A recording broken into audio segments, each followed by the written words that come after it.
More than 100 young golfers took part in the 2025 New Jersey PGA Junior League Section Championship at Coakley-Rousseau Memorial Golf Club. PGA golf coach Jeremy Eccles, who serves as the head of junior development at Fiddlers Elbow Country Club, led the 13 and under team to their fifth championship since 2019. Jeremy joins me now to talk about the event as well as his journey in the golf world. Jeremy, thanks so much for coming on today. Mike, I'm happy to be here. So Jeremy, let's go back to the beginning. How did you first get interested in golf, and how did it lead you on a path towards where you are now? I think I was in that Tiger era, that 96, 97. You see this junior golfer just do things that wasn't around. And, it just inspired me. I think I found some clubs and started hitting some balls, actually acorns in my backyard. And my father saw me and was like, "You got an interest in this?" And I was always a hockey player, just loved doing activities. And he kind of, just fostered the relationship, brought me to the course, and used to get up early as a 7th, 8th grader at 5 a.m. and play back nine with Dad. So that's kind of how I got into it. That's awesome. So who were some of your early influences, role models, favorite players, anyone you really looked up to besides Dad and Tiger Woods? Yeah, well, obviously those two were pretty influential, but I had such a great environment where I was. I grew up in the town, Dennis, Massachusetts on Cape Cod, and we had PGA professionals. Actually, I didn't even know what they were. Jay Haverhill, and he was there for 30 years, and we had such a great junior program that was just ahead of its time, not just on just opening up to the community. So that kind of was an influence on me. I got surrounded by other great players and surrounded by great leaders, and just took it from there. Now the championship, for those who might not be familiar, talk a little about how this championship event works and who takes part in it. Yeah, so the championship anyone can take part in it. There's over 77,000 kids, I believe, almost 80, that play around the nation. And what happens is coaches, whether they run their league or they're in a league, they pick their top 8 all-stars. So all-stars are obviously maybe the higher level players, and they compete to go through different various stages. So there's kind of like the state stage, New Jersey, and then there's a regional, and then there's a national. Each eliminating, only bringing one on. So that's kind of the championship in itself. It's a postseason after the regular season. Talk about some of the highlights of the event. What were some key moments in the tournament where your players came through? Yeah, the kids came through so well. We played the same course last year, so we were familiar with it. Obviously, just because it's an age-specific sport, kids phase out, so half teams played it. But we actually played it last year in a little bit of rain, so it was playing soft. And after I watched the kids tee off, they kind of met them at the third hole, each group, asked them kind of where they're at, how they're feeling, and they were all doing actually pretty poorly. Not because of their play, the course was playing firm and fast. So being a little bit experienced, these kids are good, just give them encouragement, but also telling them, hey, it's a lot of golf holes left, kind of adapting to the conditions. So that was a pivotal point. And then on one hole, I think it was the 7th hole, I heard one parent just joy with excitement scream, and everybody could hear, and you could hear our team kind of roaring back. One of our kids, Adam Sharif, made a 40-foot putt and just brought the momentum going. So we went from starting off thinking, oh, geez, what are we doing, to just keeping them engaged, keep them being a team unit and going towards the same goal. It's all about how you finish, not how you start. So in 2021, you guys competed in the national championship at Greyhawk Golf Club in Scottsdale. How was that experience, and how does the atmosphere in Arizona compare to playing in New Jersey? Oh, wow. Well, I mean, each championship is great for the kids, but if you get the opportunity to play in the nationals, the PGA Junior League and the PGA of America do a crazy good job at organizing the event, making it fun. There's celebrities, there's just games. It's a different world, and the competition is out of this world. Our kids we brought there are good. We're hoping to go back this year. It's just an experience I wish every golfer could really partake in, and I wish I could share it with everyone, and I tell everybody, because as the kids phase out after 13, I was like, you just talk to the older kids. They'll say it's a once-in-a-lifetime event.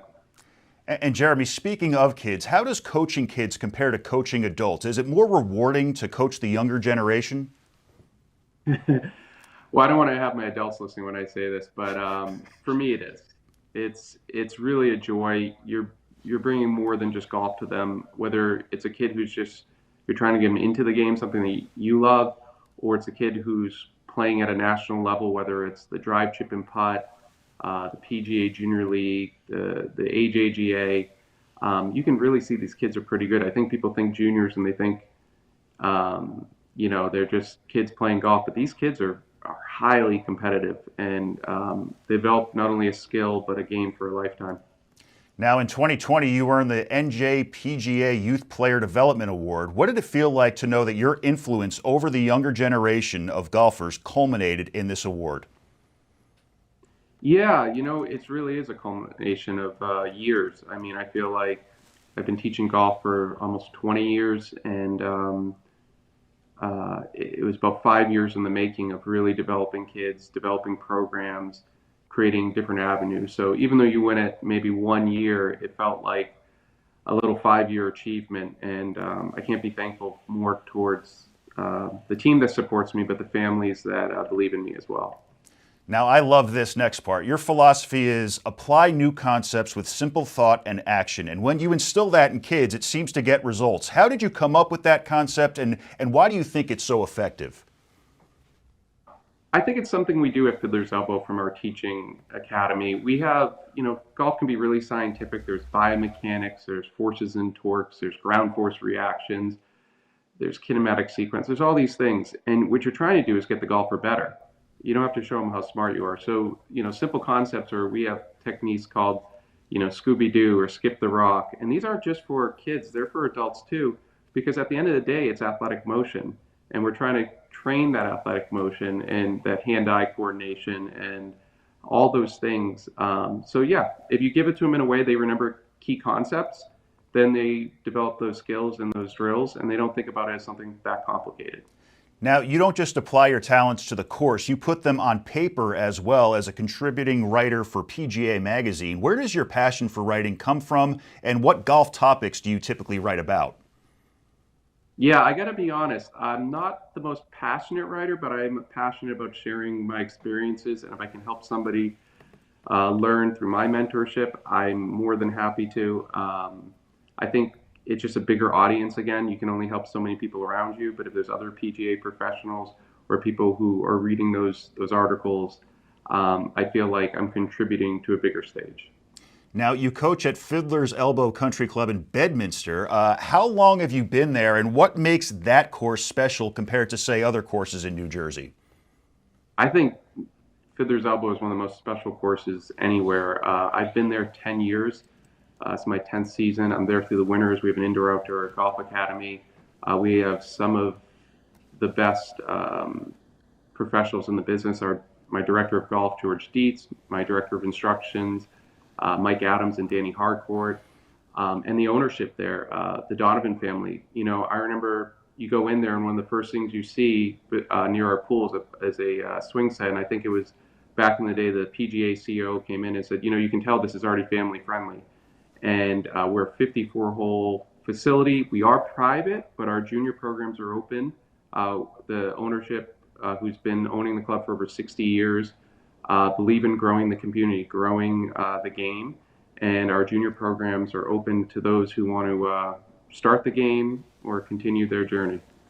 And Jeremy, last question. I ask this to every coach. You teach them to be better athletes. How do you teach them to be better people for the real world? Right. It's more than just golf, and especially not everybody's going to be a national player. I think being around PGA professionals, we grew up in this game.